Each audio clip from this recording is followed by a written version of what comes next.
What's up, YouTube? Mike from Mass here, Mass Aquariums, Sunday morning. Figured I'd give you a little update on the Reef tanks. I haven't done an update in a while.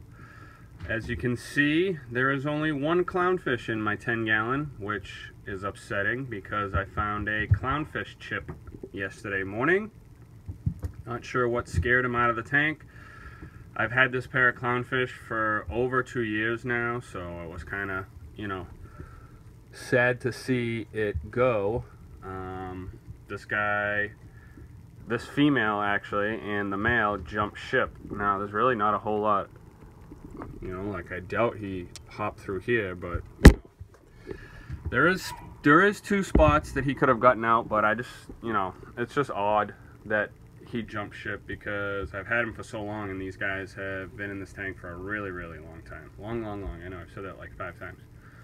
But other than that, 10-gallon is as normal. Still have a little bit of the green hair algae, and my plate coral decided to not open up this morning, so I don't know what's up with that. I think I'm going to do a water change tonight, get some minerals back in the tank, and see if we can get everybody settled and decide what I'm going to do with the clownfish, if I'm going to either sell him and have no clownfish, or see if I can get a new clownfish to pair up with this guy. But, I feel kind of bad. I don't usually make a big fuss when any of my fish die, but in the, in my saltwater tanks, they've been around for a long time, and it's kind of, just sucks.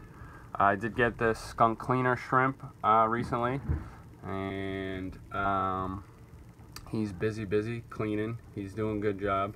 Clownfish last night I came down was nestled up by this mushroom, and the shrimp was going to town on him, cleaning him up. So other than that, same old with the 10-gallon. Nothing really has changed besides my loss of my clownfish, which friggin' blows, but what are you gonna do? It happens. Might have to block off that little hole on the right with something. Maybe I'll just get a new piece of plastic and stretch it over that way, but that's about it. Let's go get all these boxes from my Aquarium Box this month. Gonna be a busy week next week. We'll be at the Aquatic Experience, followed by boxing right when we get back. Now, the 40, I have taken out the Chaeto basket because it was just growing like crazy, and I don't have a sump, so I was pulling it out every week, and of course I'd have to pull the whole basket out and clean out the basket because a lot of, waste and detritus settles in there, and when you pull it out, this spreads all over the tank, and then you got to do a water change and whatnot, so kind of a bum deal with that, but it's gone. Flow has increased, that's for sure, with that basket gone. I talked to my boy D-Love. Go check him out. If I remember, I will post a link to his channel down below. When I was having problems with my bird's nest, he suggested that my temperature might have been too high. I had recently shut the air conditioning off when my bird's nest started to bleach out, and usually in New England, you're not going to see really hot days in September, but it was in the 90s for a long time. And I did notice my temp was right around 81 to 82. It was fluctuating, so I dropped the heater down and got the temp back to 79. And the bird's nest is looking really, really good. There's a little bit of cyano creeping up on top, but it's coming back like crazy. So thank you, D. I guess out of all the variables, I never really thought that the temp would cause any of these corals to do anything crazy, but it did. So other than that, everything's doing pretty good. I did get this Diamond Watchman goby that has made himself a home underneath this war coral. You can hear my kids upstairs yelling at Huckleberry. Not much else has changed. Also, that torch we had talked about before that completely has been stripped out.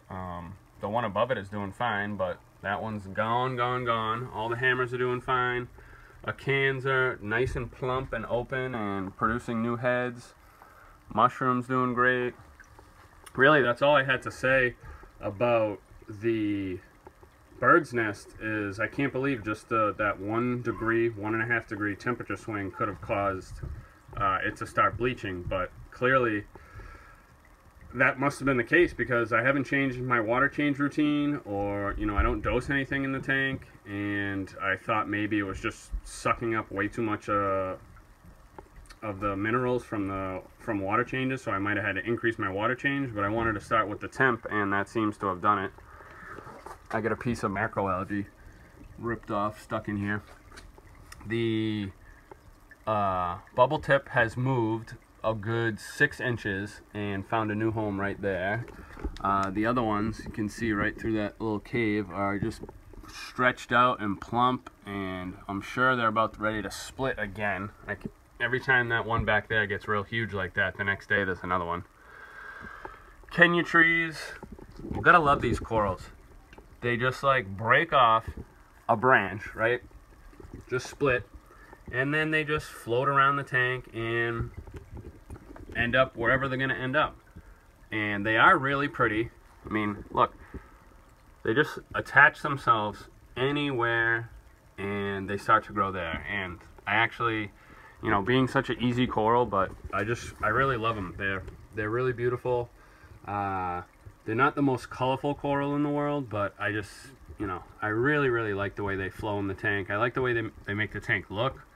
They really make the tank look realistic, in my opinion. It's tough to escape saltwater tanks. You can set up the rocks the way you want them.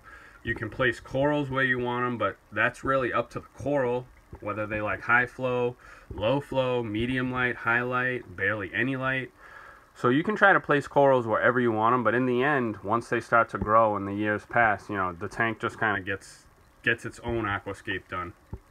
And that's what I really love about the saltwater hobby. Everything finds its place, settles in, does well, doesn't do well, but in the end, the corals are going to take over your tank, and your tank is going to be what it's going to be. Really pleased with the outcome of this tank after all these years. I'm looking to maybe get some more just soft corals, easy to manage corals, colorful corals, corals I don't have to dose, and fill out the last of the spots. There's a few spots on some of these rocks that could use a bit of color, and other than that, I think the tank is looking really good. No problems here, and that's about it. So next week, myself, Michael Ahrens, Greg Jones, the whole My Aquarium Box team will be at the Aquatic Experience. We have a booth. I believe it's number 519, so come check us out. Come say hello, talk, buy some t-shirts, buy some fish food, help support My Aquarium Box. And this is Mike from Mass. I hope to see you there. I'm out.